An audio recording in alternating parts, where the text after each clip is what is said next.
Peace, HHDG. We are on another episode of HHDG Media Podcast. Shout out to our crew, Rock Vader KB, T. Smith, the Mayor, myself, Wiki, and Skeletop, making it possible week in, week out. Shout out to our Facebook group, HHDG, Hip Hop Discussion Group, tuning in, as well as everyone out there through our YouTube channel. And as always, check out the website that you can see at the bottom of our banner, hhdgmedia.com. Go check out our merch, as well as music we put up there and future events. Tonight, we got two hardworking individuals right here, putting in that work, they're putting in that grind, making some dope music. Got one coming, repping my home borough, Staten Island. Man, this guy, he's got his hands in a lot of things. Definitely in a lot of things. And the talent shows, and people respect what he continues to do. We definitely want to be able to talk to him about his various skills. And also, we have repping the BX, who's definitely been putting in his grind. Man, this dude got plenty of projects for you to dive into that'll put in work. He's putting in work. You gotta listen to them. And everyone does not sound the same. Shout out to the commissioner. We'll definitely be working with him quite often. If you go on Spotify, check YP, aka Young Paul. You'll see what I'm talking about with the projects. Got some dope work out there. And Rigz, Royal Order. Y'all definitely need to go check his Bandcamp as well as Spotify as well. We definitely gonna get into it. But for 2022, The Legion of Doom is the album that y'all need to check. We're going to get into that. First up, I'd like to introduce Rigz. Peace. Yo, what up? Peace world. HHDG. What's good? How y'all doing? And as well, YP. Yeah. What's How you doing, man? We live. So New York. Yeah. Shout out to HHDG Media. Let's get it. Definitely. Before I like to go into a little bit about your history, but before we go into that, tell us how y'all click, because everything I've heard y'all on, from Rigz guest appearances on your projects and vice versa, y'all definitely on it. So just tell us how y'all first met. I don't even remember how we initially met. I just know we've been in a lot of the same circles before we were actually introduced. Yep. A lot of events. We had a lot of the same friends, so it was kind of inevitable. And then we of somewhat of a kindred kind of spirit. You know what I'm saying? Like cut from a similar cloth. So whenever we did meet, it was kind of natural for us to click the way we did. And we could have done music a lot sooner than we actually did, but time, opportunity, and things like that didn't come together. But he never became any less of my brother. So the relationship wasn't founded. It was introduced through music, but it wasn't found on music. You know what I mean? So when the time finally came, of course, it's gonna sound like effortless because that relationship is there. So yeah, he's one of the special people to me. Word. Praise God, man. My brother. Yeah. Yeah. I can't remember exactly when it was, like the first time we kicked it or whatever either, but like Rick said, in my memory bank, what I remember is us bumping into each other in shows a lot. Him having the same circle of friends, like he said, and every time we would chop it up, in those moments, it was always like solid, never like funny vibes and nothing like that. So I always clicked Hmm. well with Riggs. Mhm. And I heard about Riggs through Corey Red and Precise. I was a big Red and Precise fan, you know, coming fresh off the streets, living that life. And these guys are describing and painting pictures for me that I feel like I can relate to. And then they're talking about how Jesus rescued them and transformed them. So I was really Hmm. tapped into their music. And I noticed that Riggs was like the young gunner running around with them. You know what I'm saying? So Right. I always said I wanted to kick it with Riggs and get to know the bro. And so every time we kicked it live, it was never, you know, funny energy and nothing like that. It was always solid. And I'm a fan of his music. And like you said, I feel like we in the same lane, you know what I'm saying? Hmm. So I felt like it was only right we come together and get the people some dope hip hop, some dope, you know, content. You know what I'm For real. Salute. saying? Word. So it sounds like there, right off there, the two of you consistently influence each other. Oh yeah, Riggs definitely influences me, inspired me with however you want to spin it. Yeah, that's definitely one of the bros that I definitely look up to when it comes to the process of just creating the art. You know what I mean? Where it's more than just bars and rhymes. There's so much more that goes into it. So Mm. he's one of the bros I definitely respect that I could watch and just grow from. You know what I'm saying? Yeah, yeah. Wow. Yep, Salute. yep. Salute. Yeah, salute, salute. So who are some of the artists that formed you? That's a question for both of you. Um, growing up in New York City, we've been around since nearly the inception of this thing we call hip hop. So I was exposed to like the LL Cool J's and all that. But coming from a Caribbean household, reggae was like more, my musical influence initially. And then one day I'm in Flatbush, Brooklyn, sitting on my father's couch and video music boxes on, Mm. and I hear Headbanger by EPMD. And Redman's verse came on, and I said, I think I could get in love with this thing right here. So I always credit Redman as, my initial when that made me really want to get into this hip hop thing. So definitely Redman, absolutely the Wu-Tang Clan.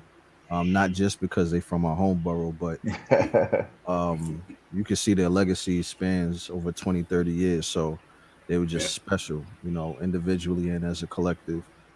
UPMD, of course. Boot Camp Click, definitely in my top three hip hop crews of all time.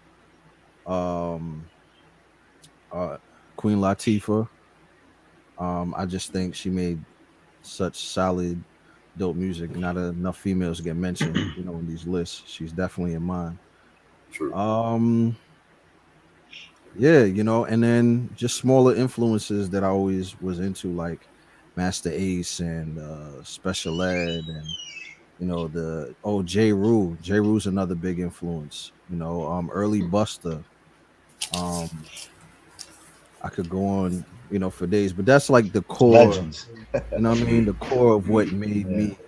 me, musically. When I started writing, I would be listening to, Inspector Deck and just how he would go in and out of these flow pockets, or, the way Redman thinks, like what would make him say that bar right there? Like, Mm. what was he thinking about and things like that. And,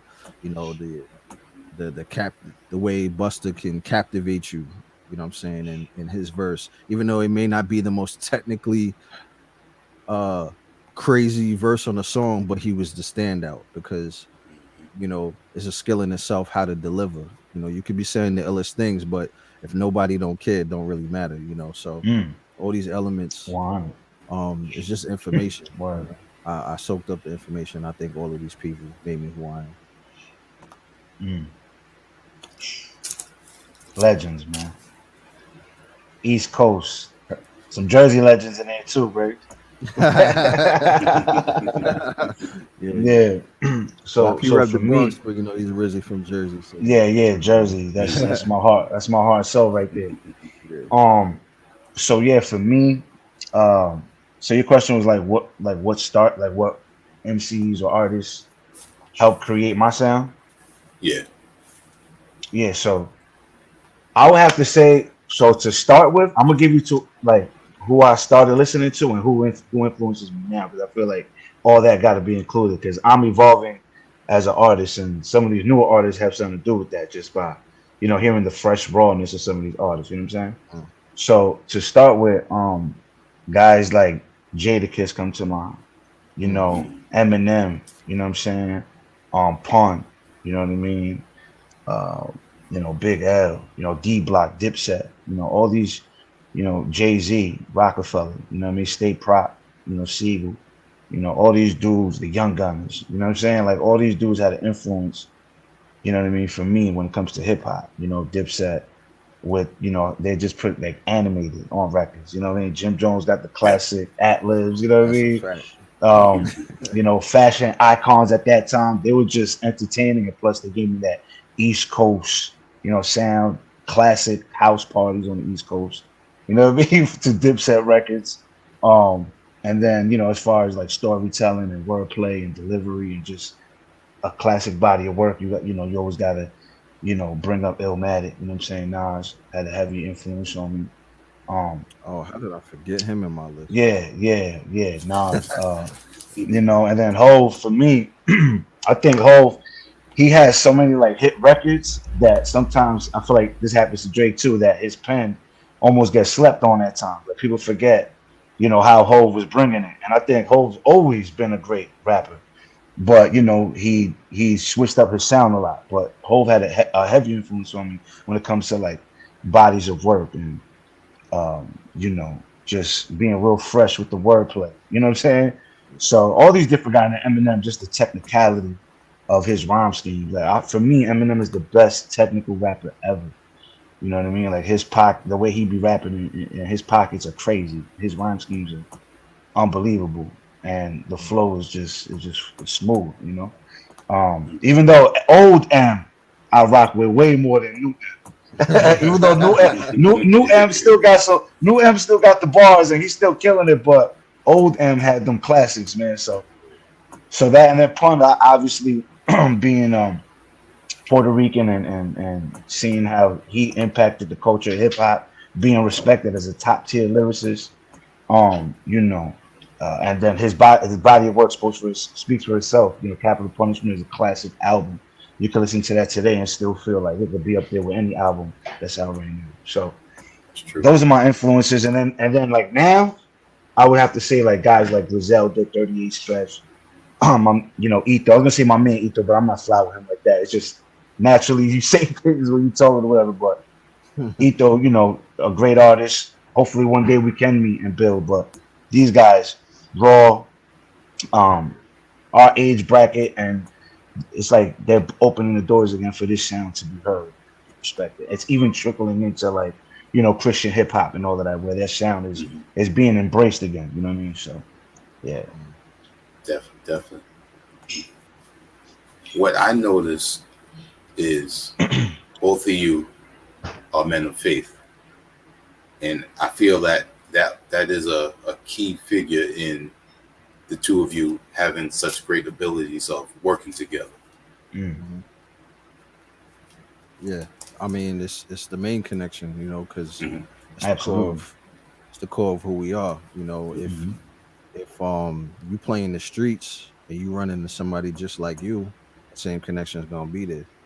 If Yep. you super about your financial business and you meet somebody on the same type of time as you, regardless of where you come from, what you look like, um, it's gonna be the same. So while hip hop is definitely who we are, our Hmm. faith shapes us, as we continue to grow and evolve. And while it's one of the primary things to us, because if the music goes away, that part still stays. You know what I mean? So that is key, and not everyone claiming it is on the same type of time either, so that is key to our kinship. What I'm saying? Like we have very similar understandings and we both real about what we say we about, good or bad, Hmm. so it lends a lot to the chemistry of when we create. 100. What up? Absolutely. Now, you were saying before that the two of you have, been in almost the same circles at certain times, but didn't really work together when it came to the music until later on. Mhm. What was one of the first songs that the two of you worked on? I think that was on YP's project, right? That was Hmm. Saints at the Round Table. That was the first one we did. Yeah, I Was think it the lights light off. the lights off track? Okay. Yeah, that was Yeah, the first yeah, that's one. the Yeah, first record. Yeah. Mm. and that's And we, like, we wrote that on the spot, right? Like we was in the yeah, that was on the studio. spot. Yeah, you came through Yeah. the studio and we Hmm. just vibe knocked Banged it it out. out. It's kind of been our workflow since, because Right. Lazy Lagoon was the same process. Since He then. came Mm. through, Yeah. like we traded like voice notes for like 2 or 3 days, and then he came through, and then Word. we did the whole project on the spot. You know what I mean? So No, it's no kind one of. can, no one can ever tell me Riggs got a ghostwriter because I seen him right in front of me. I used to joke and say I did just to throw people off. Like, I don't write my own joints, right? Right, right. We gonna kill them rumors. I'm there. I seen it all. Like, there's no way I'm doing all this and making Right, beats. Hell no, And he right, said, right. I ain't got time for that. Yeah, yeah. So lights off. That was our first one. That was the first one. Yep, like That so. we did. We talked about doing a project together way long before. Hmm. Um, everybody know why P love creating projects. That's why he got friggin' discography for days. You know what I'm saying? So when we finally got together and linked up, he was like, "Yo, we've been talking about doing this for the Yeah, longest." man. I kind of was the hold up. After a Yep. while, initially it was just when I lived in Jersey City. You know what I'm saying, I ain't never seen him. I seen him more. I seen him more when I when he left. didn't live there. Yeah, they'd be like, Yo, that's so funny, man. "Yo, it's like, That's bro, I crazy. was like 10 minutes away from you." Whenever I seen him, it was in Brooklyn. That's crazy. Oh man, that is funny, But man. everything in its due time. You know what I mean? Mm. Absolutely. In its due time. I would always call Riggs and apologize. Yo, Riggs, I felt like I was like, damn, my boy probably think I'm playing with him, man. I'm like, yo, that's why out here I was like, nah, I'm gonna make the trip, man. And it's a longer drive. So Riggs, I love you, bro. Yeah. If I Oh was man. a sensitive character, Right, I'd be right, like, right. "Yo, he don't Yeah, really yeah, mess yeah. with me like that." Or, Yeah, you know what yeah, I'm saying? yeah. Like, I'm not Of sensitive. course. Like, I understand time, Yeah. space, opportunity. Everybody Hmm. got a life going on. You know what I mean? Right, right. Right. So I know it's nothing personal, especially when every time I did communicate with him, whether it be on the phone or we saw each other, he overly expressed his interest in getting with me and us creating something. You know what I mean? That's And then right. when he was ready to pull the trigger, then I wasn't. Then I had so much going on. So Right, right. you know what I mean? So when it happened, it happened. And we This was the perfect stay time, man. solid all the way throughout. Of Like course, he of mentioned course. Corey Red and Precise, I was just running around with them. I didn't have music with them till 2018, and I known them since what, 2000, 2001. Hmm. You know what I mean? So what, 17, 18 years before we even got on a record together, and then we got nominated for an award for the first joint we did. You know what I mean? So Mm. again, these relationships are not founded on music. That's just one of Hmm. our commonalities. You know what I mean? Yeah. Right, If we right. never do a record again, that's still my man. Hmm. That's right. That's right. Yo, but Riggs, I think they shouted you out in like an old mixtape. Yeah, because I I think was you might. around. Yeah, Good for yeah. That's how I first caught wind. I'm like, who yeah, Riggs? Who's this? right, yeah. And Riggs I was already. You had some records out yeah, at that I time. was Not doing with them music. though. Yeah, yeah, yeah, Right. yeah, That's what yeah, I'm saying. I yeah, was doing music, but we didn't do yeah. music together, Right, right, and it didn't put any strain on the relationship because that wasn't the core, you know what I mean, of why we yeah. rocked. You know what I mean? Right, right, right. You know what I mean, I'm all about intent. What's the intent of our relationship? Now, there's nothing wrong if it's built on music and that's just what it is. Then it's like, all Right, right, right. I see you That's when I what it see is. you. Yeah, You know what yeah, I'm saying? yeah, yeah, yeah. That's as far as it'll go. Right. There's nothing wrong with that. But Yeah, yeah. people do business partnerships all the time that don't know each other, don't care nothing outside of that contract. But Right, when they right, both make money and walk away, that both parties are happy. So right, right. that's just not what this is. Mm-hmm. Word. Absolutely. Mm. Dope. Dope. Now, Saints, sorry, Saints at the Round Table came out in 2021.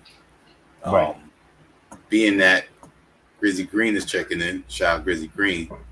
Yo, Grizz, what up? Let's talk about Salute. Slum Dogs.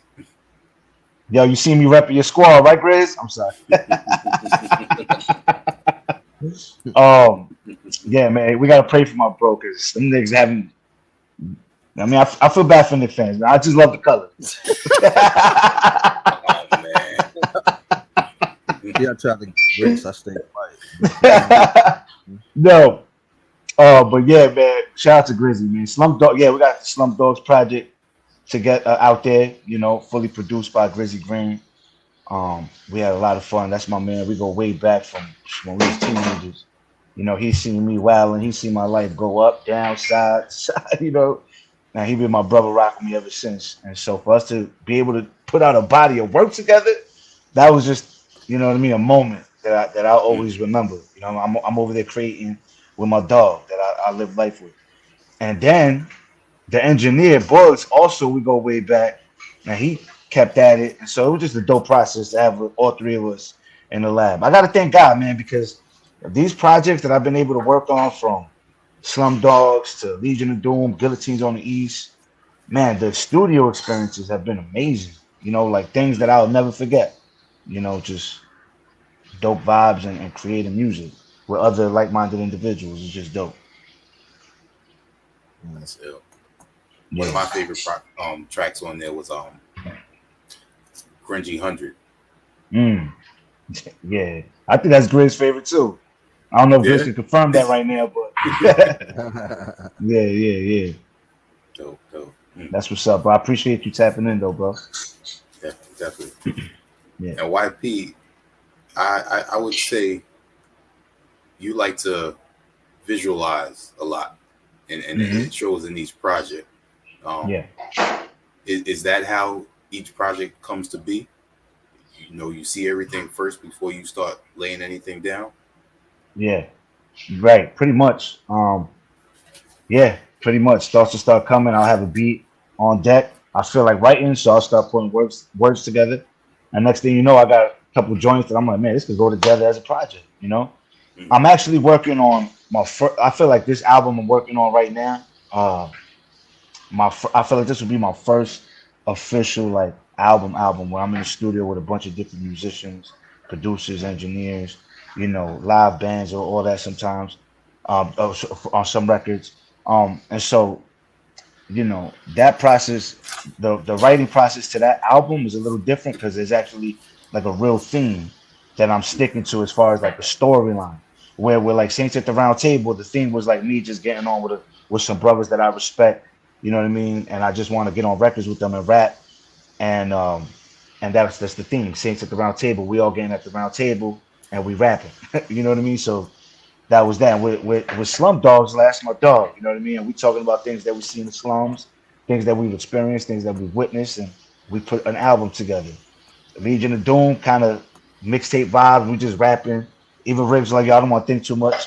You know what I mean? Like, let's just put bars together and put out these records. So, you know, that's how my projects pretty much come out. You know, just kind of letting it flow and letting it turn into what's gonna turn into, and then just sticking to the game plan.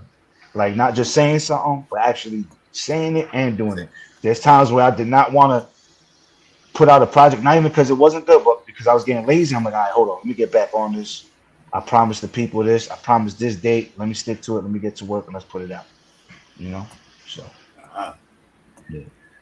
So with that being said, Riggs, was Vent Sessions 1 and 2 pretty much around the same circle of time with Of Legion of Doom? time. Yeah. Yeah. Vent Sessions 1 was before Legion of Doom. Hmm. We talked about Legion of Doom probably immediately after I finished Vent Sessions 1. Yeah. And while working on Legion of Doom, although it was quick, pretty much a day, but like the process of getting the beats and Hmm. making certain decisions, the Right. feeling, I want to say the feeling of Vent Sessions 2 was already floating around in my mind while working on Legion of Doom. So it's kind of like yeah, I feel like this is gonna happen, kind of thing. You know, Mm. and that's why I came like right behind it. You know, and overall the process was pretty fast because Vent Sessions one had no features and Right. part two had all Mm. features, Hmm. Mm-hmm. and it's really hard to get, especially that many features in that short That's window true. in that It's short window of time Yep. to even come out when it came out. So everybody kind of moved fast. So it kind of just came together in a real timely fashion, which I appreciated, you know, because the whole premise is to not overthink. The whole premise is really like therapeutic, and hence the title Vent Sessions. Mm. Um, how part one came about was just frustration with Mm. life, frustration with music, frustration with employment. I'm full time music for coming up on a year now, you know. So, and you know, just finances and trying to get back in the workspace and all of that, and then relying on something I built to feed my household. You know, a lot of frustration came with that, and I literally didn't do any music at all, at least like 2 months or so. Like I didn't even turn my equipment on at all. No beats, no nothing. I didn't Mm. want to hear no music. I didn't want to focus on music because I'm like, I got more immediate things to figure out. Every month I got to figure out where this money coming from. Um, and which is funny because music was supplemental to that, you know, that income. So I'm in a freestyle chat on the Telegram app. So I just went to play around in there one day and I was saying some things. And I was like, yo, I kind of feel better too. So I said, you know what? Let me find an instrumental and let me just freestyle over it. And I had no intent on putting it out or making it a project or nothing. That was just for myself. Hence why these are all industry beats. Because I didn't want it to feel like work. I didn't want it to feel like music.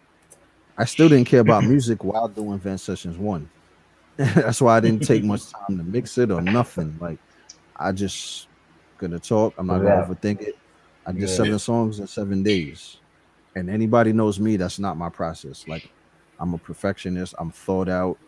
I lay it out. I think as a producer first, as an engineer second, as a rapper last. So my Mm. projects, you could damn near put like a vision board up every time I'm doing a project. So for me to do 7 songs in 7 days is unheard of for me in my process. Mm. So and that's also why I didn't write, because again, I just wanted it to be therapy. I didn't want to overthink it. I didn't care about the end product. I just wanted to get some things off my chest. So that's why the whole project was freestyled and written in my head, because I'm not the best freestyler in the world by far. So at points where I mess up, I would stop, sit for like 10 minutes, think. I would think of like 4 to 6 bars, and I go right back in the booth and I kick those bars and I freestyle from there until I mess up again. Mm. And that was like my whole process. Okay. And then I just threw it out. Didn't even really promote it or nothing. I just said, "Hey, here's Yeah, it something." is. And Mm-hmm. just think about the mindset that I'm in, where I'm putting out a free project at a time where I'm full time music, stressing about money. You know, Mm-hmm. so that just shows you what that project really means to me. You know, Yeah. no business was attached to it whatsoever. I'm like, these are industry beats. I'm not Mm-hmm. gonna make no bread off of this like that. Nothing. Somebody actually gave me the idea to leave the option for donations. Mm. Um, and I was like, no. And they're like, no, because I want to give you money for it. Like, this is incredible. I Mm-hmm. gotta give you something for Facts. this. So I was like, That's all dope. right, I put the option to donate, and man, people blessed me. Like my Wow. financial woes was good for that month. you know, That's what's up, man. and Big I was time. like, wow, God provided in a situation where I actually stopped worrying about my problem.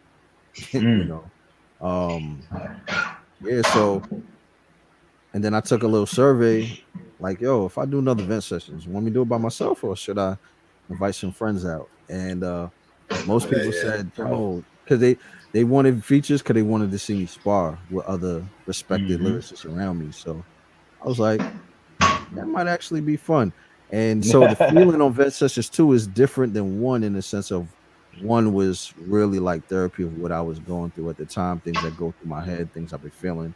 Two is like venting in a way where I can put all my inhibitions to the side and really just try to leave Earth on these records. So it was really like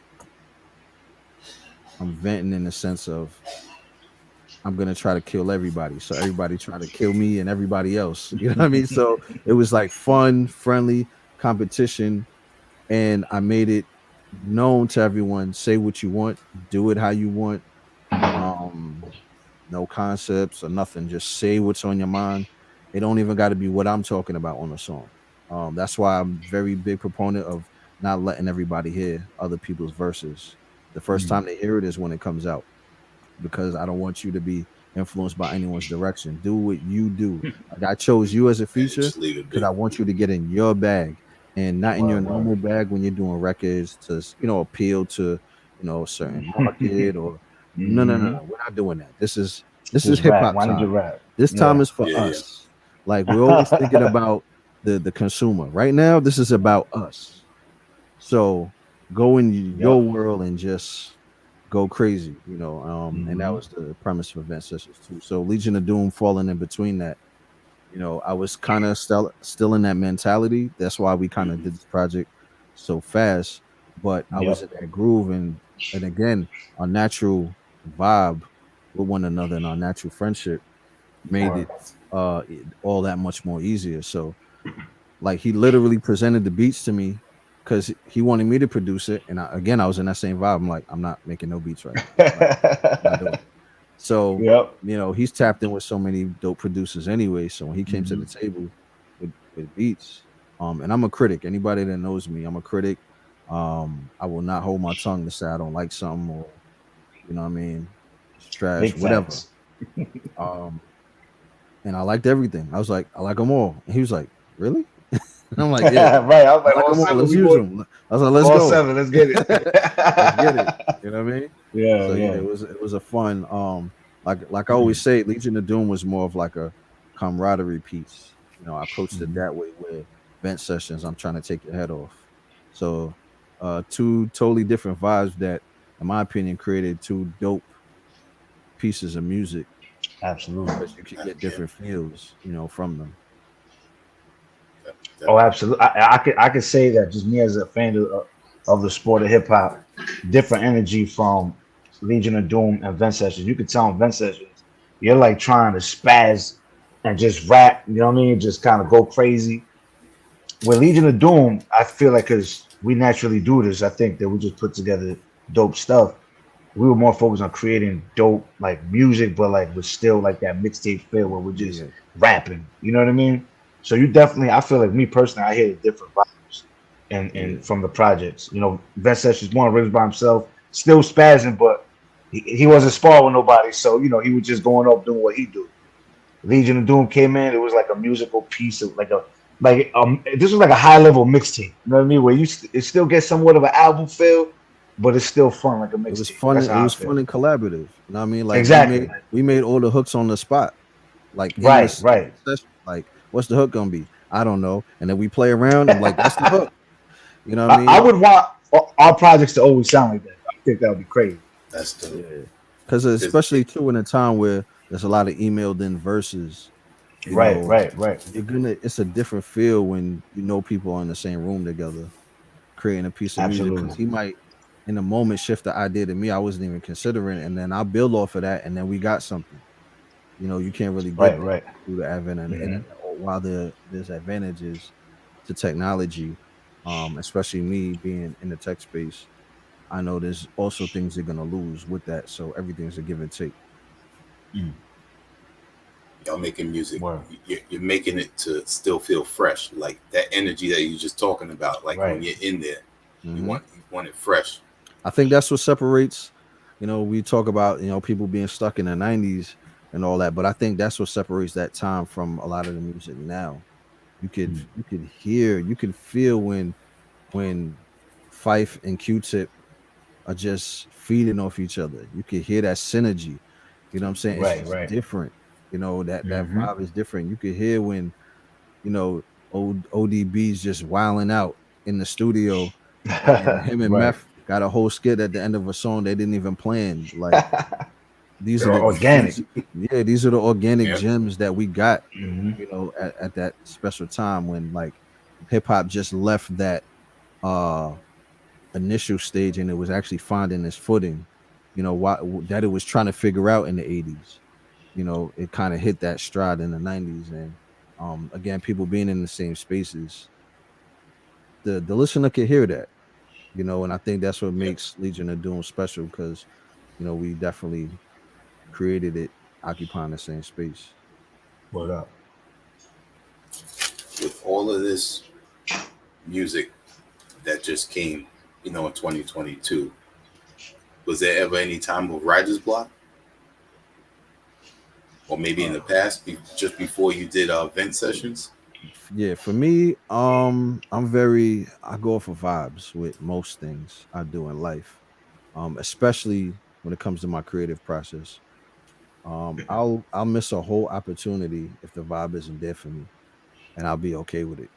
Um, I had a writer's block probably 2021, late 2021, after the Royal Order album. I had a heavy writer's block, and people were coming to me for things, and I just couldn't. I couldn't do it. I was just like, I don't know. I I'm try just to not. get you. Yeah, you probably was I one of try them to get too. you. I have that cipher floating around with C4. That'd be crazy. Oh yeah, I I, missed this dope cipher track, and I liked it whew. too. And I was like, I kept telling him, like, don't think I don't like it. I do. I just I can't, you know, like it works that way with me. Yeah, you told me straight up, yo, I got writer's block. I ain't Yeah, coming to you. Mm. my inspiration Yeah. definitely comes and goes. And I think partially, not fully, but partially, I know God has a lot to do with that. Because when things actually fall in place, the timing just seems too perfect. You know, so when event sessions came around, I would say it wasn't as much of a block as, like I said earlier, I just wasn't interested in doing any music. Like my mind was elsewhere. I was thinking about That's what everything else. Music was the last thing. I'm like, this is music is a passion project to me. Even though I was eating off it, and it was paying some bills, it's still a passion project to me. So I'm just like, man, music could wait. Music could be there.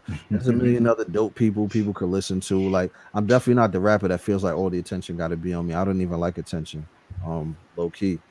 So I'm just like, man, such and such is dropping. They could go check that. Such and such. And if you know me, if you see my timeline, I'm constantly posting other people's music that I Hmm. have nothing to do with, because I believe in it. And I see a lot of like successful people say that they don't even take on things they don't believe in, regardless of how good the business is. And that's just like my natural disposition. So um but yeah, vent sessions definitely got me out of whatever I was in because I just, like I Oh said, yeah. I didn't care about what I said. I didn't care how I said it. I didn't care how the mix sounded, and I didn't care about the money, even though I needed it. And then God said, "All right, watch this," and then it came. So I mean, he's Everything he's the happens he's for a the, reason. he's the mastermind. So I just these little things are like winks to me to say, "Yo, I got you. Just keep running your race. I got you." So that's what I try to learn from Mm, him. Continue to do. that's dope. That's dope, dope, dope. Hmm. And also within this time, YP dropped Guillotines of the East Oh with man, that the project is commissioner. amazing. Guillotine. Yeah. Shout out to my bro, the commissioner, man. Sheesh. Yes, sir. Yes, sir. I love that project. Appreciate that, bro. Yeah, man. Tell us about that process. Yeah, you gotta I tell need us to about know. it. Oh I yeah, need to yeah, know. yeah. Man, that process was fun, man. So actually, me and the commissioner, our first song that we recorded was over at Rigz spot. Um, Mhm. the record's called Blood Thicker Than Water. Yeah. Me and the commissioner have always been bros before that record. That was my guy. I was actually supposed to be on a song with him, my man John Joe, and this brother that goes by the name of Andy Rebirth. I was supposed to be on that record, and I couldn't make it to the studio that night. So I regret that because that record was crazy. But anyway, me and him would constantly build from there. I had got asked to go, perform or minister, however you want to call it, at his church, and he was telling me how, he didn't. This was I'm rewinding a little bit. He was telling me how when he came to the faith, he didn't know that there was other brothers like us doing this type of stuff, like rapping for the Lord and stuff like that. So when we went to his church in the Bronx, and me and my man Merk, also known as John Joe, when we were performing there, and then we were sharing our testimonies, he clicked with us, and we started fellowship in the building from there. Then he had wanted me to get on his record, on his album, and I only heard the stuff he did on that one record I was supposed to be on, but I didn't really hear too much more. So he sent me the beat. Beat was crazy. I was like, all right, I'm gonna start writing to this. Then I wind up recording my verse, and I asked him, because the song was so dope. I heard him rap again. I'm like, oh no, you got a dope voice. Like you can rap. And we recorded that Rigz spot. And I'm like, man, like I feel like more people need to hear this brother. And I know he got a gift to do this. He got the voice, he got the swag, he got the background, you know what I'm saying? He's been doing this, he didn't just wake up and just say, I want to be a rapper. He's been doing it for a while, so he's seasoned. You know what I mean? So, and of course he loves the Lord. So I felt like we would do it. Well, same thing with Rigz. I felt like me and him could put out a dope body of work together. There was something that he had said something. And I was like, and it clicked with me. I'm trying to remember exactly what he said, but he started playing old records of when he used to roll with this other crew that he was rapping with, and he actually showed me this one record that made it on the Romeo Must Die soundtrack, the movie with Aaliyah and Jet Li. Romeo Must Die. So he's playing me that record that made that album and whatnot. So I'm just hearing his records and I'm like, yo, you're dope. Like, let's put out a project together. We fellowship with bros, we vibe out. So the writing process was kind of, different, I would say. We were writing on the corner on the Bronx somewhere, speakers blasting through the stereo, people randomly walking up to us like, yo, this beat crazy, like freestyling with us, you know what I'm saying? We just hearing different people rap in the midst of us writing, you know what I mean? So the writing process was kind of bugged out. We had the cops called on us at times because the music was too loud. So, the writing process was dope. And we went to my man Book spot and laid it down, man. I want to say we recorded probably 5 songs in one setting, and then we added another 2 later on. But yeah, man, and I was right because I feel like Guillotines on the East is a solid project. So I was right in thinking that me and my bro could put out something that people could appreciate.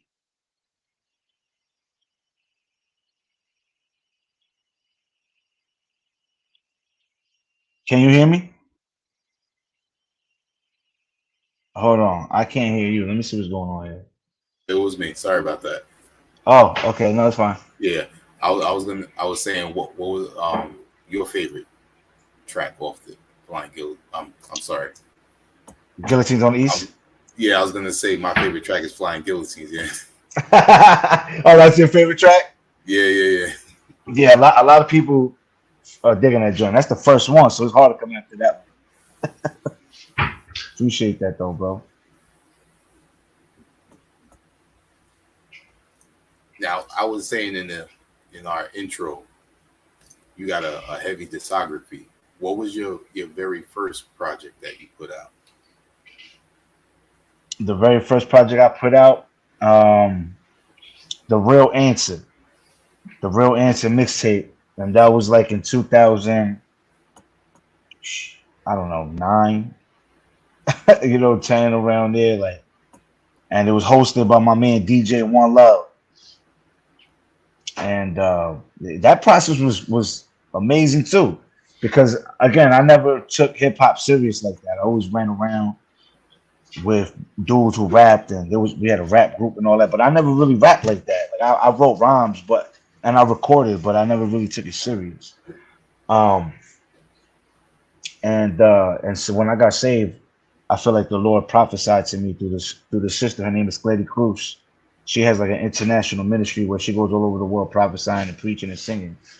So she has a gift in music like I do, but she's international. You know what I mean? So one day out of nowhere, she came and she's preaching and telling people what she feels like God is telling her to tell people and whatnot.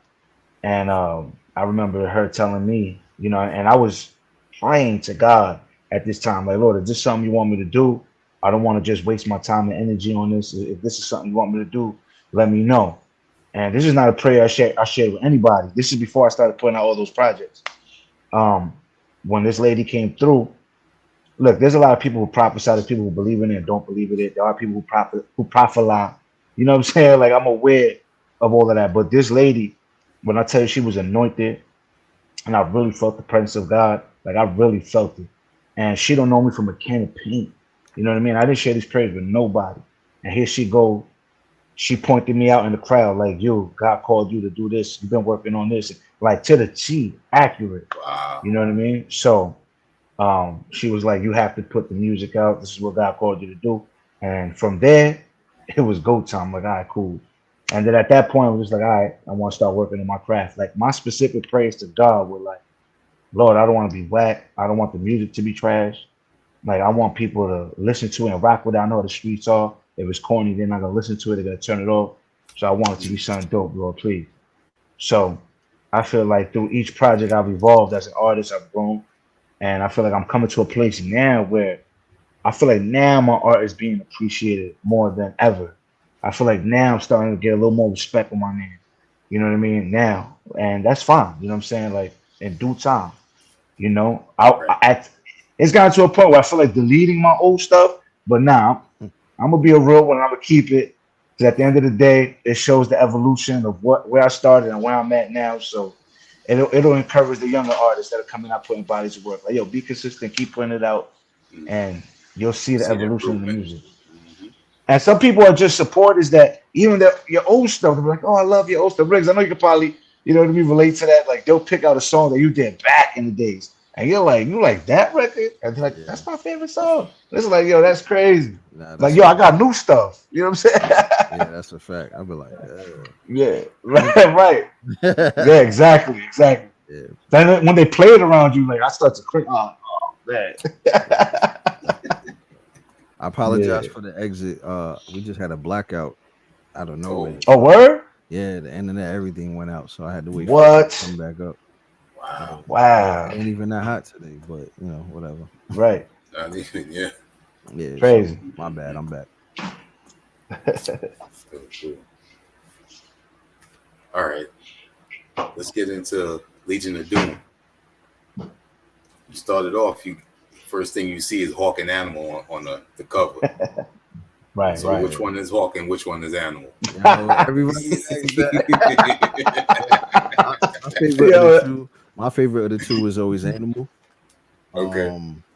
But I didn't necessarily claim him. You know what I mean? But, even though one of the bars on Legion of Doom, I did say something like the animal. Uh-oh. That was by mistake. But listening back, I'm like, word. So Did just in you case you took he the want to name in the fight, bar? you know what I mean? Rick stole the name in the bar, man. You can't do that. That's not fair.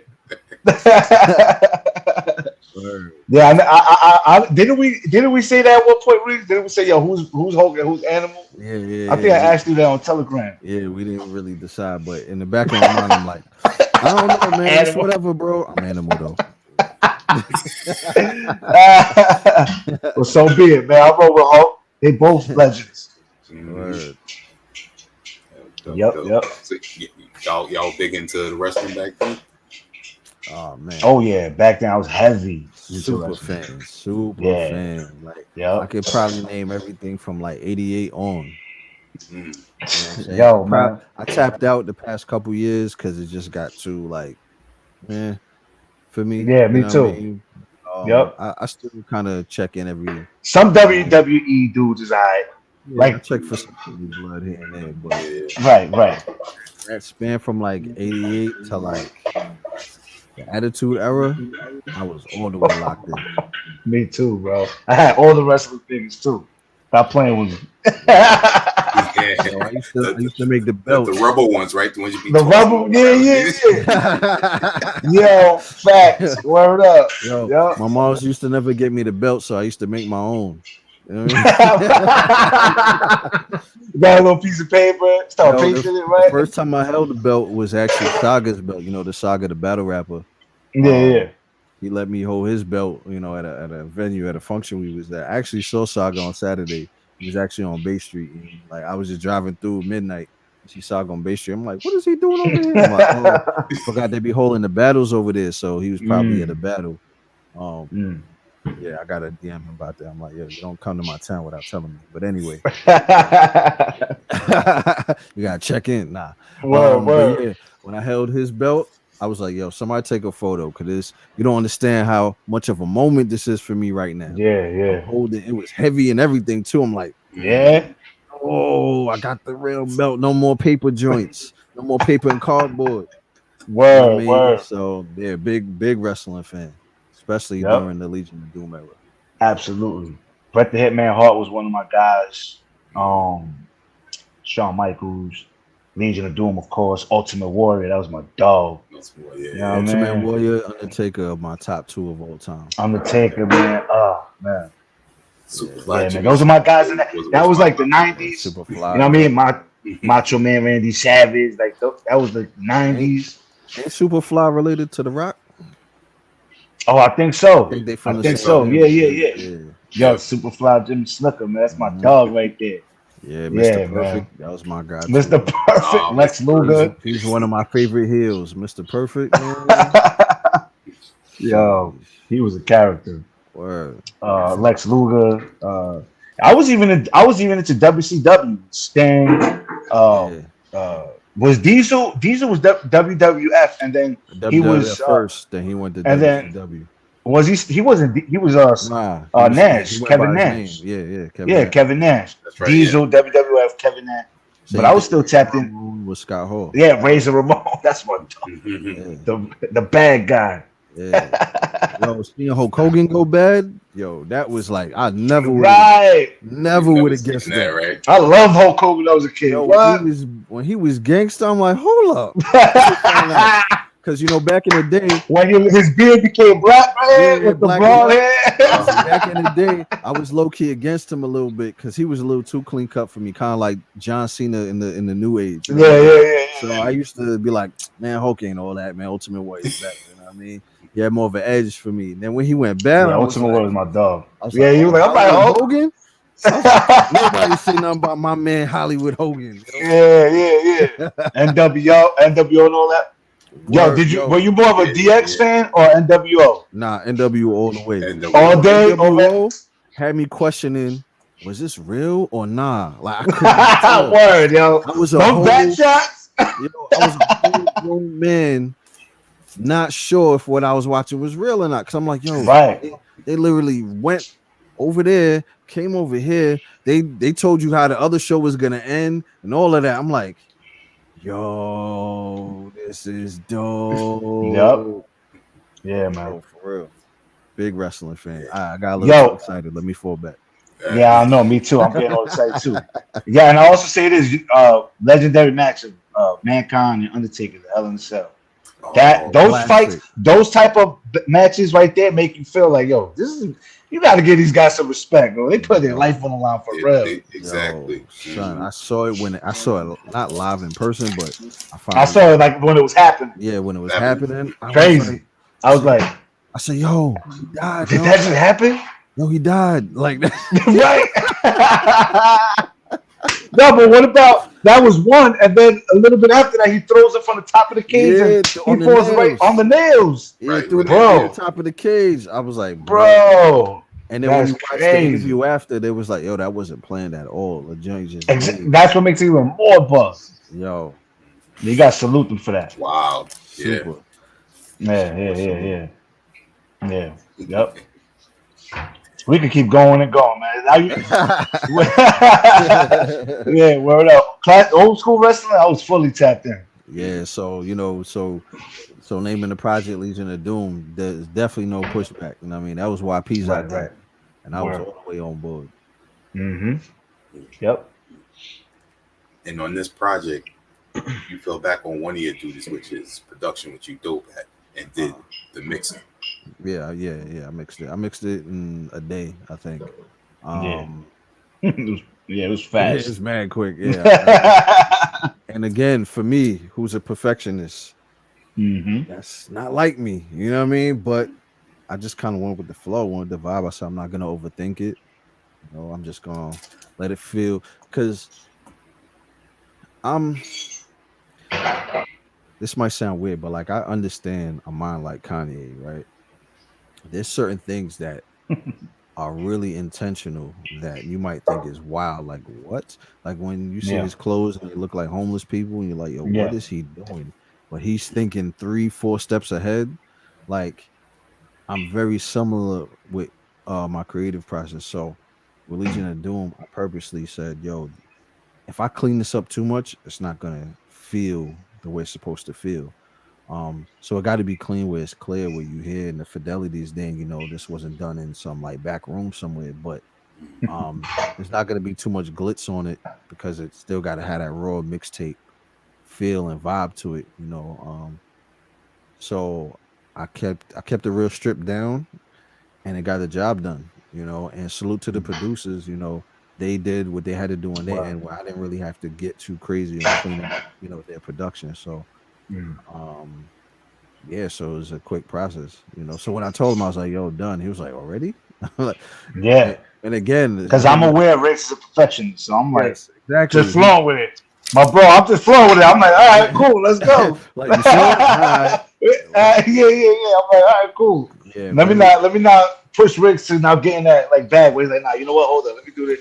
Now there were a couple things that we would, and what was dope about working with Riggs was like if I heard something or he heard something, we were already on the same page. Like, oh yeah, I was gonna say that. Like, I feel like this should be changed, or this Right. word could be clearer, or this could flow a little better, whatever. Yeah, yeah. So that was dope too because it was easier to work with Riggs. You know what I'm saying? Like to get things done. And he knows I'm not gonna let certain things fly either. So Hmm. while it was a carefree approach, you know, I'm notorious in my studio for being the guy to be like, say, nah, I didn't believe you. Say that over.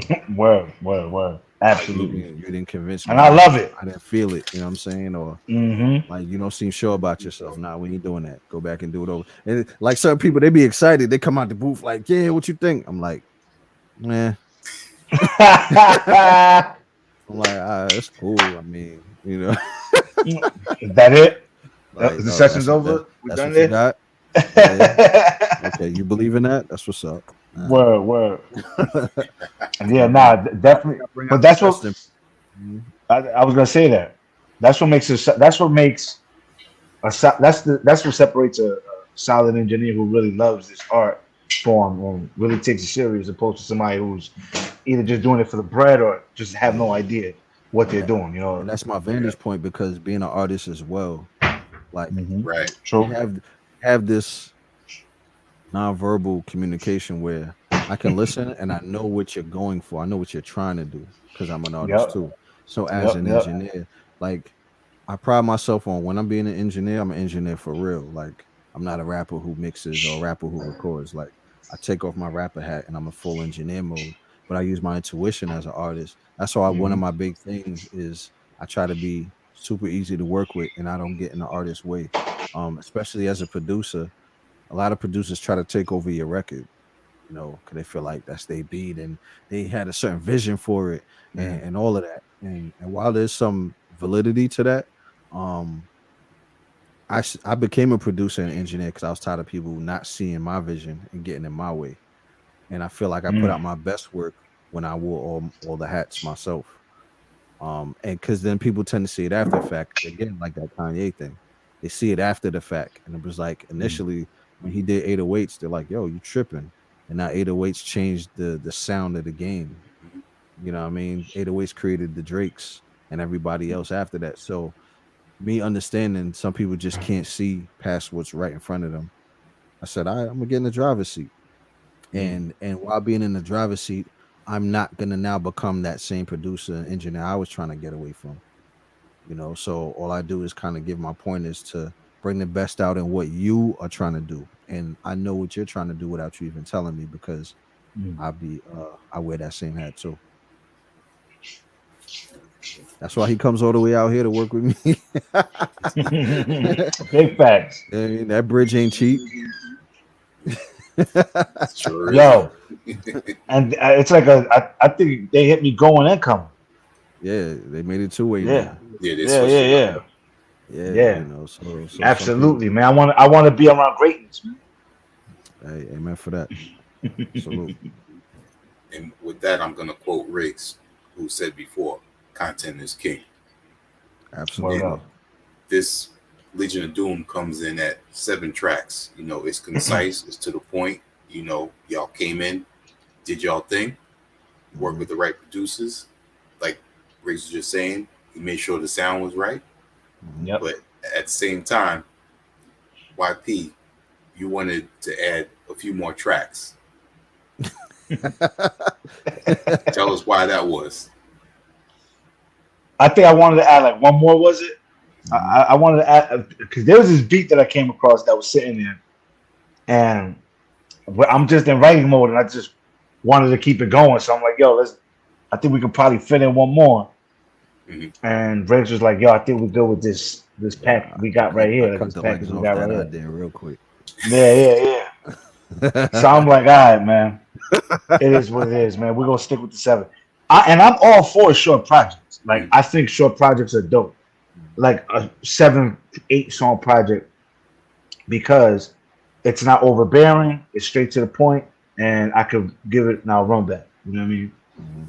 So I'm with the short albums then.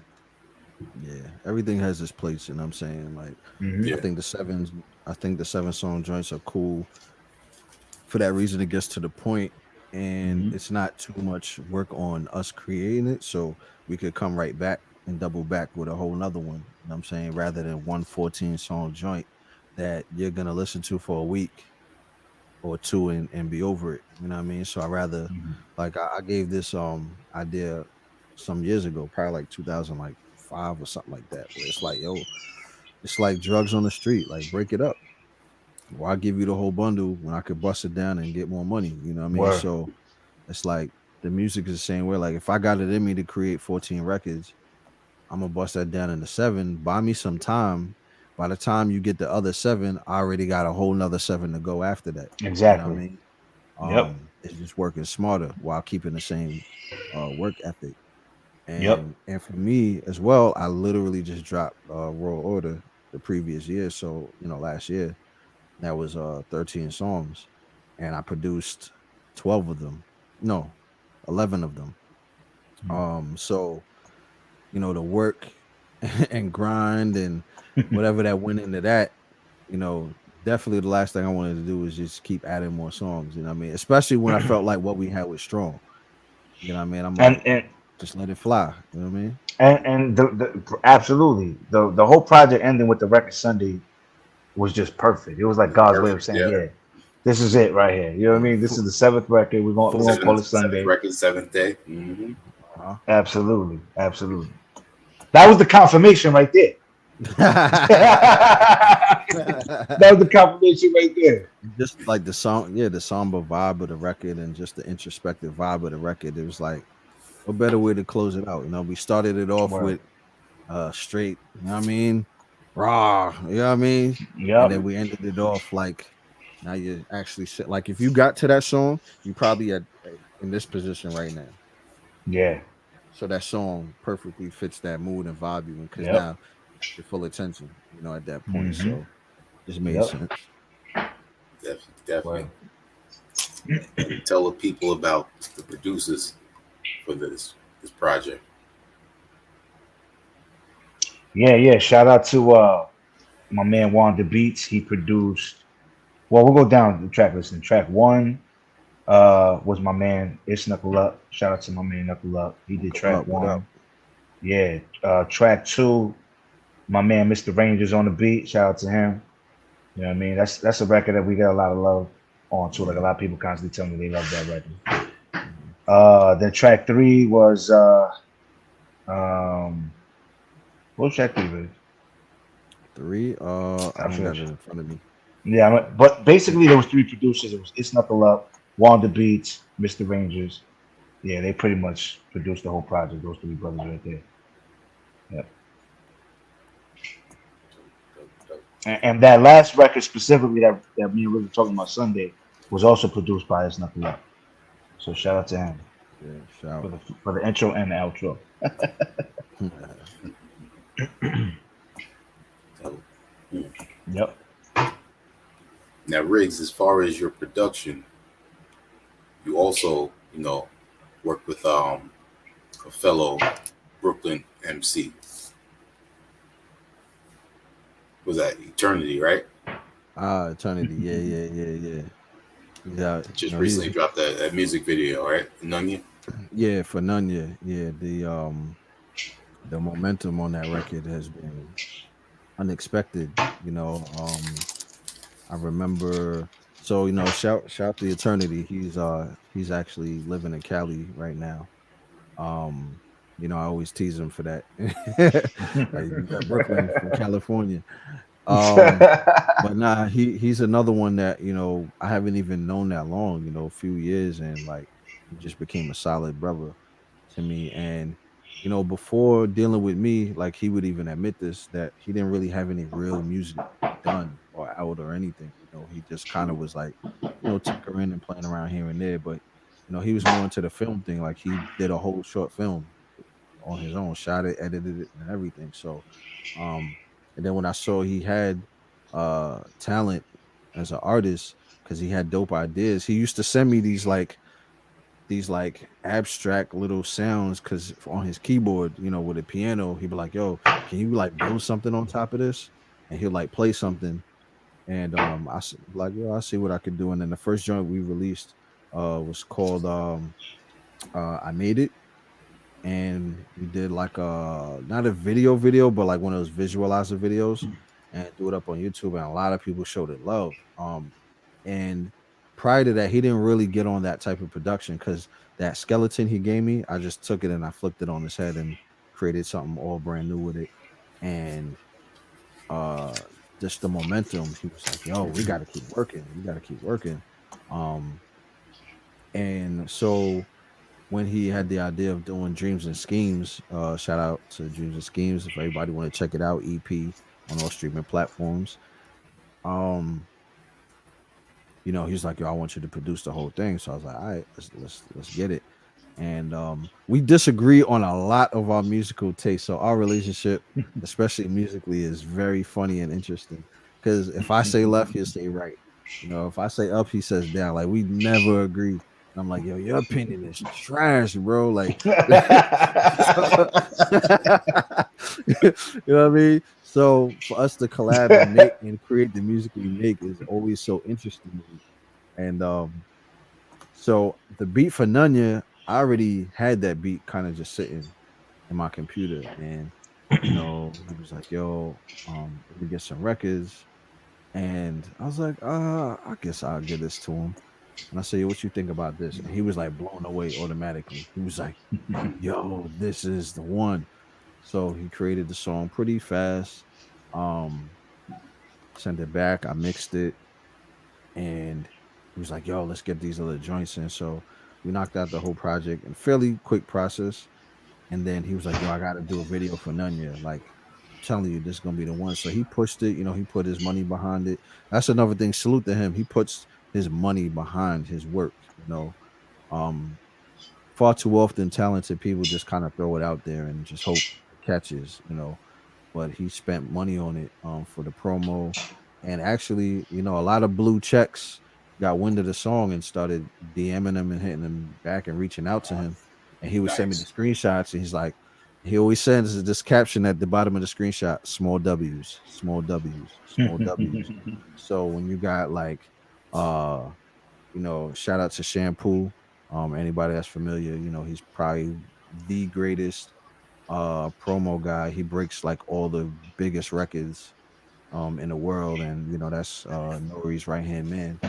When Shampoo is taking notice, and he's DMing, and then you got Doggy Diamond sending DMs, and all these just blue checks in the industry, people you don't even know because they're not famous, but they're the publicists that everyone on the inside knows, but the Hmm. casual fan doesn't know. And he's like, yo, small W's, they're taking notice of numbers. So he's like, I gotta get this video off the ground. And he spent his hard-earned money to do that video. He even uh added to some of the editing because someone else edited it. He wasn't fully happy, and then he got the raw files and added his own touch, and put it out, and it's getting a lot of steam. So I'm definitely proud for his work because, like I said, prior to working with me, he hasn't had anything, and it's just like jumped for him, not necessarily because of me, but our synergy and the dedication he was willing to put behind it is taking them places. So he's like, yo, Riggs, we're gonna get on, especially now because I always talk about quitting rapping. He's like, you ain't quitting nothing right now. You ain't quitting nothing. He's like, we gonna get matching Bentleys. That's what we doing. You know what I mean? So he's always putting the battery in my back, because his heart is just always to encourage me. You know what I mean? So I take note of that. Yeah, he's doing his numbers right now. Shout to him. That's dope. That's dope.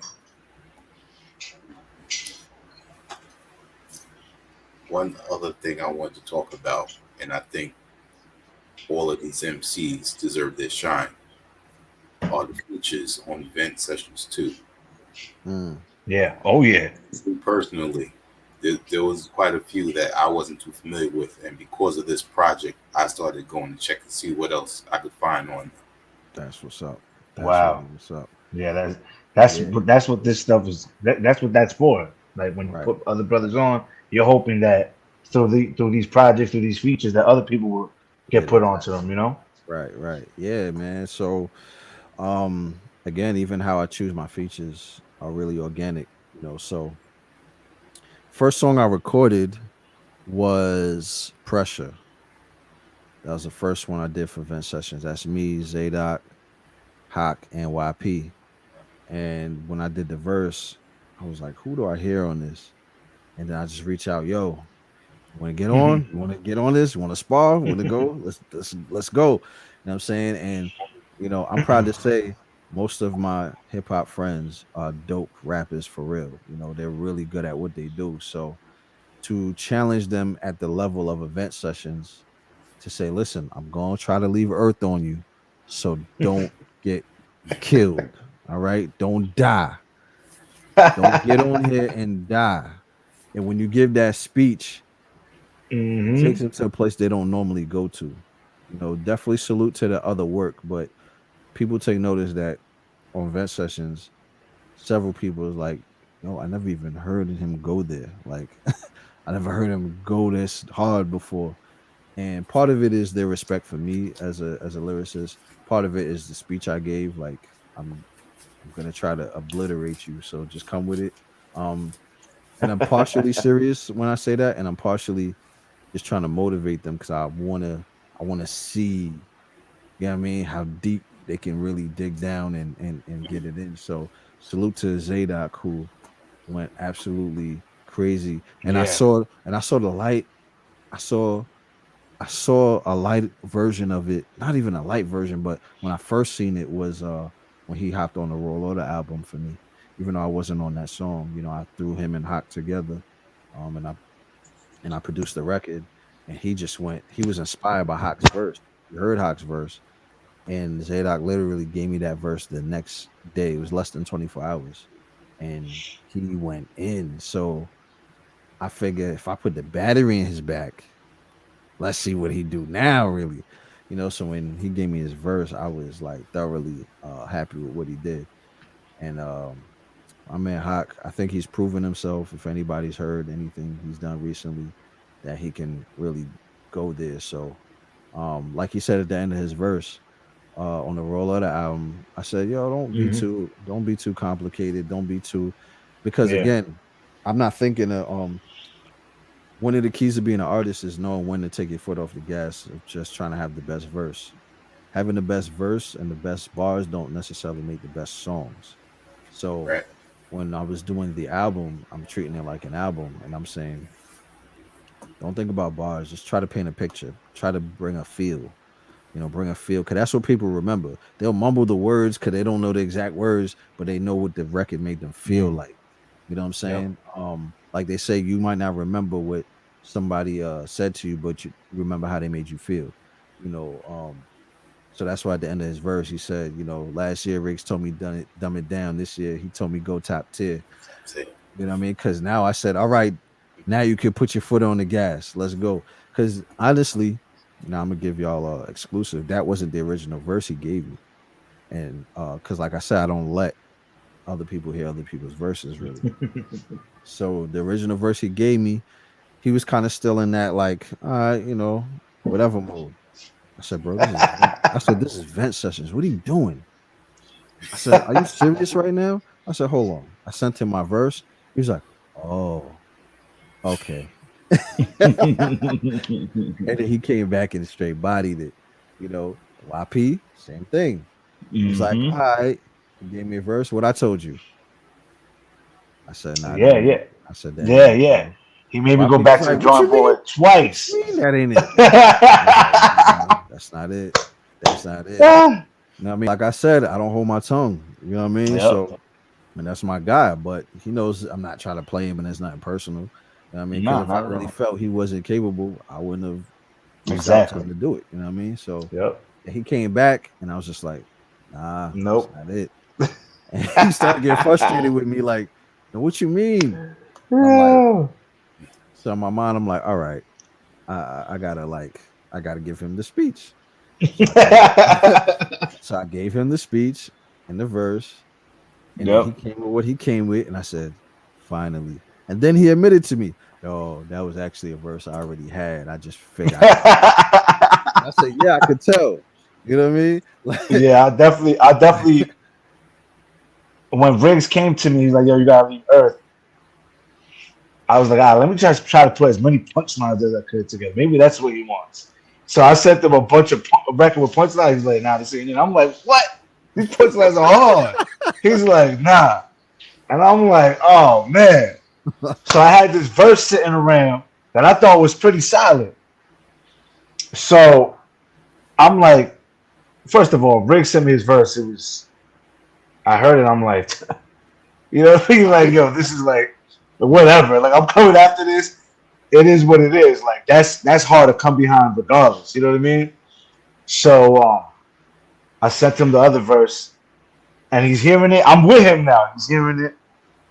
He's like, and I felt it because I know as an artist, I know when there's like a decline in the verse, like you can feel it from another artist. Like he was saying, unspoken. You know what I mean? Like situations you don't even. It's like we're talking telepathically at this point. yeah, it's the You unsaid know what I'm thing. I saying? said between artists, it's the unsaid thing. Between artists. Yeah. So as soon as it started getting to the end of the verse, I was not the same. I already know. And as soon as the verse was over, he was like, He took his ball and went home. basically, basically, he was like, nah, this ain't it, man. And I'm like, I already know. I'm like, all right, let me stop playing, man. Let me really sit down and focus. My guy really is serious about this. So let me sit down and focus. And I sent him something. I'm like, yo, this got to be it. And then what was funny, he didn't respond right away. And I knew this was the one. I'm like, yo, man, what's going on here, man? Like, I need to know that this is fire because I know this is fire. I let him sweat a little bit. You know what I mean? But I left him on red for a minute. You know what I mean? yeah, yeah. I'm like, dang, yo, And then don't tell me he's not from this. and I like this so much. I said, oh, you got to close this out.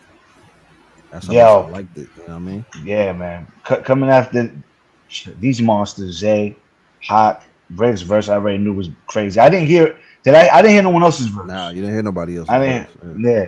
So for me to close out something like that it was an honor, man. Yeah.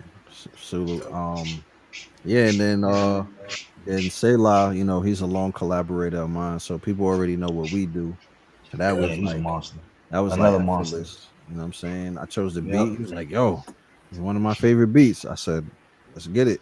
I said, you already know what we do, but I love you, but I'm gonna try to kill you, bro. So and he was like, nah, Word. that's what I like. He loves that. So he's like, yeah, yeah, yeah. And I think we made a really dope record. And then Commissioner. So like you said, um their first joint they recorded was at my studio. And Yep. initially meeting him right away, I was like, oh, he's special, you know. Yep. And again, I don't hold my tongue, so I don't just co-sign people, you know. And I felt the same way. I said more people need to know. Not that I'm like so popular or nothing, but Right. Right. just in my corner of the world, people need to know. Exactly. So Yep. Yep. I reached out to him because one thing too, I was very intentional on letting him know like I'm solid, I'm genuine. So I'm not gonna just kiki and then you won't even hear me, see me, nothing. So Hmm. in between time, I used to just reach out to him randomly just to check in, say what up.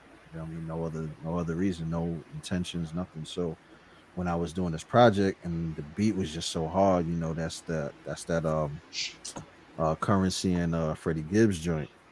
That's my favorite And record, by the way, on the project. yeah, And not because the commissioner, because that's my yeah, man. Him and Selah with Riggs. yeah. For me, it was That just comes like, out oh there. man, I'm like, it was an early birthday gift for me. sound crazy on this. So I reached out to him. I'm like, yo, bro, I got one. Ready to go? And he was like, yo, send me the beat. I sent it to him.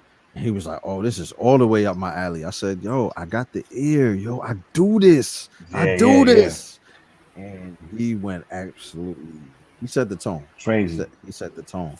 Something, Um, something, son of Jesse. Yo, that line yeah, right there.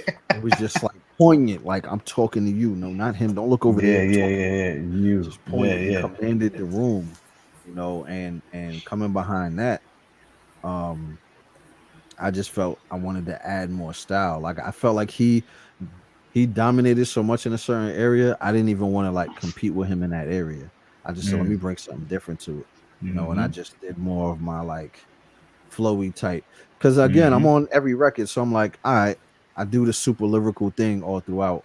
You know what I mean? Now let me just kind of go into a feel, a vibe, and a swag, especially because him and Selah have similar styles where it's like Yep. pauses in Mm-hmm. between. You know what I mean? So I just figured it would break up the monotony if you get like the poignant pause style, and then I Word. just come and try to swim, More of and a then rapid Selah comes flow. right Yeah, behind yeah. it and just Yeah, does yeah, that yeah, pause yeah. style He again. does the pause stuff, yeah.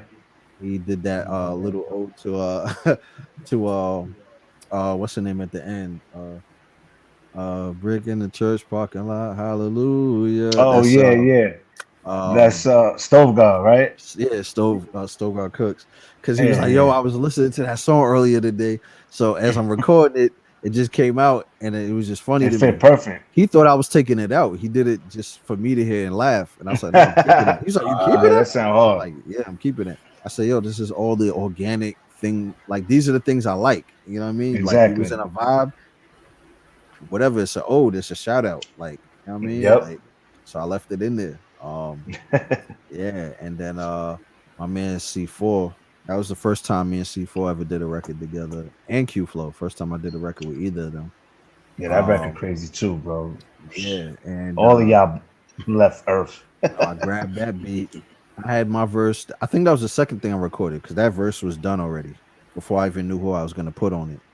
And then I said, "Yo, C4 really gets busy, so let me reach out to him." Because I was just trying to find the rappers. Like I said, this one was just for us. Yep. And he was getting married around that time, and he had so much going on, and the fact that he made time to even do that, and really like show up, always really appreciated him doing that. And I mentioned Q Flow in another interview, because they asked me, people I like that's out there, and I mentioned him. I didn't have any relationship with him at all, and he got wind of the interview, and he tweeted out, "Somebody tell Riggs whenever he's ready." So somebody tagged me in the That's tweet, dope. There you and go. then the time came around again. Like that's the thing I love about like hip hop. Like while hip hop can be negative and eat its own and be destructive, there's still a corner of hip hop that still have that essence of love and sharing admiration. And it's like, yeah, I'm trying to compete in a certain way, but I'm not trying to compete with you as an individual. Like I feel like you have something to add to this. You know what I mean? So I reached out to him, and he went crazy on what he did. And like I said, my verse was already done. And when I sat back, just listening, I'm just like, yo, this is dope. And then C4, went the extra mile to do a little short video of his verse, just to help the rollout, which was super, super dope. I definitely appreciate that because again, I try to always be easy to work with, so I try not to ask for too much. So the fact that Hmm. he went above and beyond, I always appreciate that. Shout out to C4. Yeah, shout out to Um, C4, man, for sure. and then yeah, the last joint, AI and Hurt. AI is That record probably crazy. one of the she's one of the best females in my list that I've heard in this hip hop thing. Yeah, I she remember the get first time busy. I heard her, I said, "Who is that?" I said, "If I had a label, I would sign her right now. Who is that?" And we became like family, like her husband, her kids. They've stayed at my house. They're from Buffalo. So Zadok too. They're all in Buffalo, so they actually have histories with the Griselda movement. Um, like I'm hearing stories about when they was on in the city and Benny was just the dude coming through to the studio that didn't talk much. You know what I'm saying? Like, Wow. so that's like who he is to them. So, my relationship with them, I was like, yo, AI, the only record we got together was on the Masterpiece album in 2018, that her and I did a record called What's Love. And funny enough, this one's called True Love. So that's kind of like the common thing with us. And she has so much going on. She's an entrepreneur in the art space. She does programs. She runs programs for kids and curriculums, and she got a lot going on as an entrepreneur. And she's a dope artist. So I kind of delayed the project just to get her verse. Um, she made time, and I said, I'll hold on to it. And then my man Hurt, the West Coast OG, he was like, "Yo, I'm hearing this things about Vince Sessions too. You didn't reach out to me." So I'm like, "Oh yeah, who you heard that from?" And then I hit him on the side at a later time. I said, "Yo, you really want in?" And he's like, "Yeah, I want in." So I was like, "I bet." And I felt like he would bring substance to that record, so that's the one I chose for him to get on, and he did exactly that. He's probably one of my favorite on the West Coast when it comes to his authenticity, his respect for the craft, because he really like really rap, and his flows and his versatility. You know what I'm saying? And just as a man, I got to know him over the years, so it was an honor to have him on there. So yeah, man, I just wanted to highlight everyone around me that I feel is dope too. And I said, yo, let's just get It's in the respect ring, right throw there. these gloves on, and let the people watch. And whoever they like, they could continue on and see what you got going on. Word. Yeah, the whole vent sessions felt organic. Like everybody that you got on there just Mhm. Top tier rapping. came with it. Hmm. Yep. Mhm. Yeah, and I think so too. It's a lot of pressure, not a lot of pressure, but we already starting from like -2 because we're Christians. You know what I'm saying? And being in this hip hop space, like we're really hip hop. It's not like we throwing hip hop on top of Jesus. You know what I'm saying? Like we're really from this. We really do this. 100. And like Muslims always got props in hip hop. 5% has always got props in hip hop. Christians was always like, what? You know what I'm saying? Right. So I think being what we are, we have to show and prove, yo, we really do this too. You can hate Jesus as much as you want. You can't deny these bars though. You can't deny Word this up. music though. You can't deny what we do. You know what I'm saying? Because it happens to me all the time. I be hearing the most blasphemous stuff, and I'm like, that record is hard though. Talking crazy, Right. but that record is Right. fire. So It's like a conviction. It's like a yes, but so I oof, gotta that's be that on the hard. opposite. So I gotta be that on the opposite end. Like, Exactly. I probably don't. Exactly. You know what I'm saying? But when you hear it, you're not gonna deny it is what it is. You know what I mean? So we gotta go. I have to create this expose to show you we could leave Earth too. We ready. True, true, Word. true. Yep. Now for this project, if you were to drop a video, which track would it be? For what Vent Sessions too? Yeah. Um I probably would drop a I have two in video. mind already. Yeah, I think I would drop a video for Concierto number 7. That's the one with me, C4 and Q Flow. Especially after seeing what C4 did, like I can see it now. So I think I could do a video for that. That would be I would hard. probably do a video for True Love because it's probably one of the only songs on the whole mixtape. Because immediately when I heard the beat, I wrote the whole song in like 15 minutes. Like it just came. It was just a vibe, you know. And I just feel like if you seen what we were seeing, it would just have that much more impact. So definitely those two. Um, yeah, probably those two primarily. Oh, also people I didn't shout out Brinson on Encore. Mm. I Yeah, want to shout out shout to the Brinson bro. out, especially because the type of music he normally does, it's not rap music. You know what I'm saying? It's definitely more bouncy, more trap. He's from Florida, you know what I mean? So, you know, that's the vibe. And you know, people be doubting his pen, hence the little spew he gave at the end of his verse. At You the know what I'm end. saying? um, so and me as well. You know what I mean? I'm like, yo, Brinson, you can't come here with that. Like you gotta, you know what I mean? And he came with it. I was pleasantly surprised with what he did, you know what I'm saying? And he feeds off of people doubting him, you know, that pushes him harder. So definitely shout to him. And also Dre Murray, Lavoisier, and Alana Dono. You know, Lavoisier, um, he don't come outside for everybody with this rap thing. You know, he be focused on a million other things. So for him to come out, for the people that's familiar with him, just seeing his name on the track list, people are like, "Oh, I gotta hear this," because he's definitely the guy to be like, I ain't rapping. What are you talking about? Like, and he does so many things in so many other spaces, whether it be community, social media, realtor space, financial, political space. As you could tell by his bars, um, he does so many things. So it's dope that he came out for me. And Dre Murray, you know, is a collaborator I've worked with years ago. Um, we haven't done anything in a while, so it was like a reintroduction, you know, for us to get on records together. Because the stuff we got in the past were like revered. A lot of people know me from the work I did with him.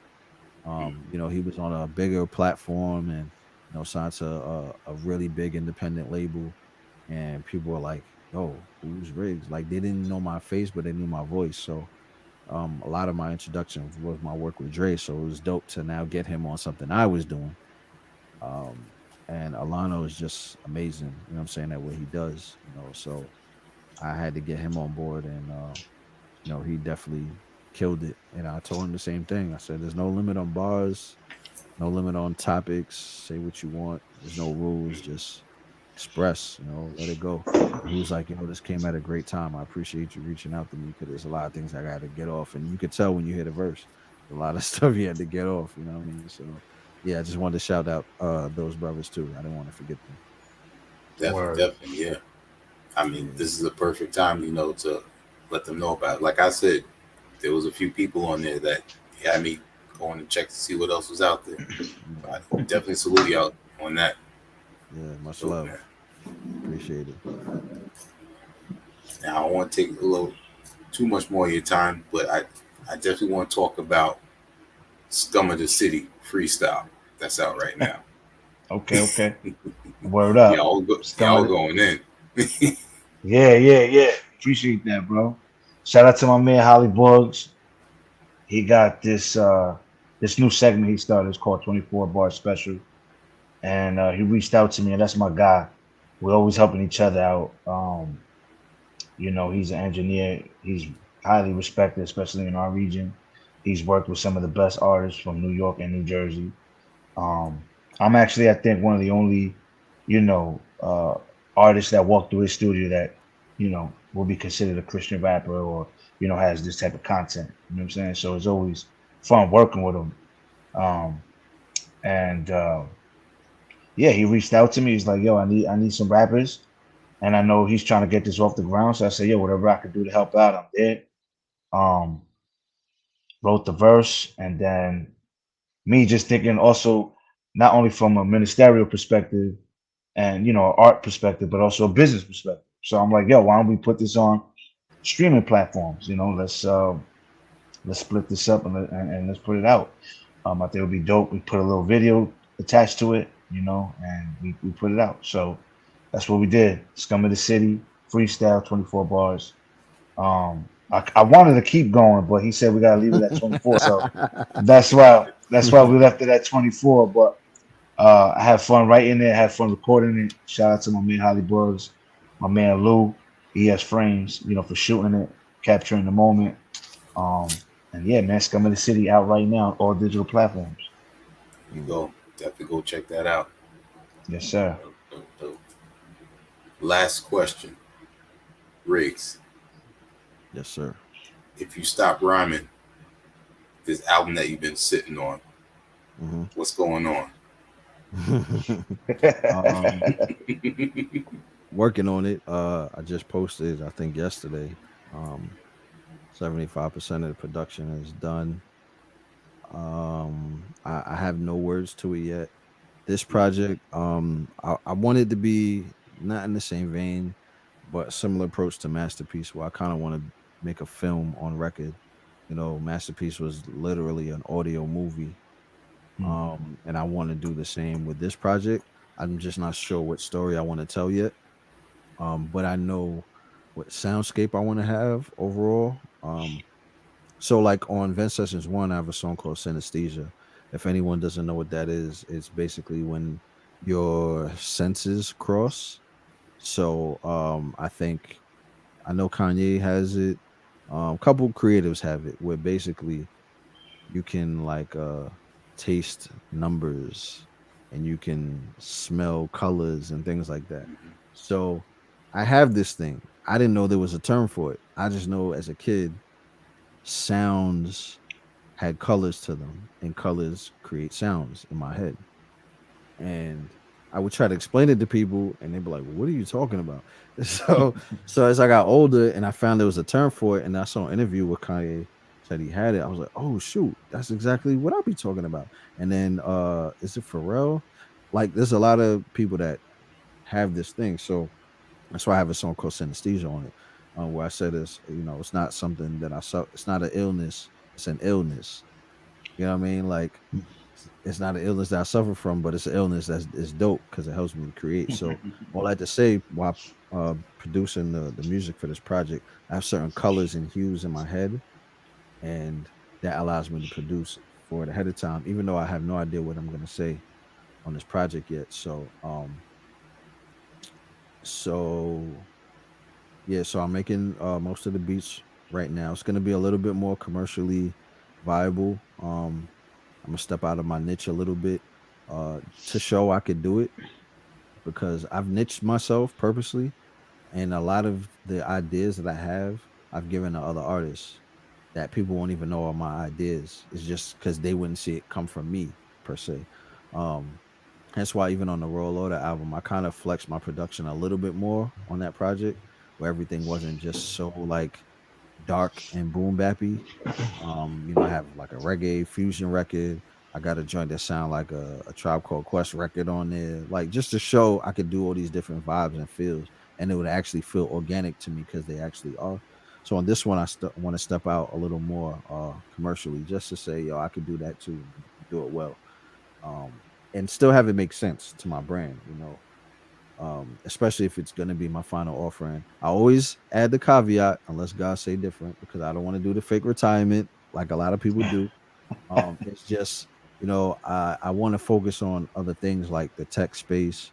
I want to conquer that area, and among other things, I'm hip hop to the core, so you still may get a 16 from me randomly here and there, on a feature like I've been doing for the past God knows how long, how many years. A lot of people only got features from me for years, um, without me doing a whole project. So I think I'll just go back to that space where you might hear a feature here and there, but full bodies of work, I don't really know. Like I said, unless God say different. I'll still be producing. Um, I definitely want to shift also into more like a sync licensing with my production and kind of pivot away from just like the rap, because I'm just thinking more business minded and it got to make sense and be lucrative to where when I do produce for like just rap, it's because I just feel like I didn't want to. Um, Gotcha. And yeah, so but that project will be coming out. I don't It's untitled as of now. I don't know what I'm gonna talk about. I just know sonically what it's gonna sound like, and I'm almost uh completed with that. Already got some dope features for it that's been sitting in the vault. Shout out to Duck Down, because I'm affiliated with Duck Down, so the homie Buckshot dropped a verse for me. Um, the homie Rock Ness Monster dropped a verse for me. Salute to them. And just as a team, they really embraced me. You know what I mean? Just the other day I saw Bernadette, Miss Price, and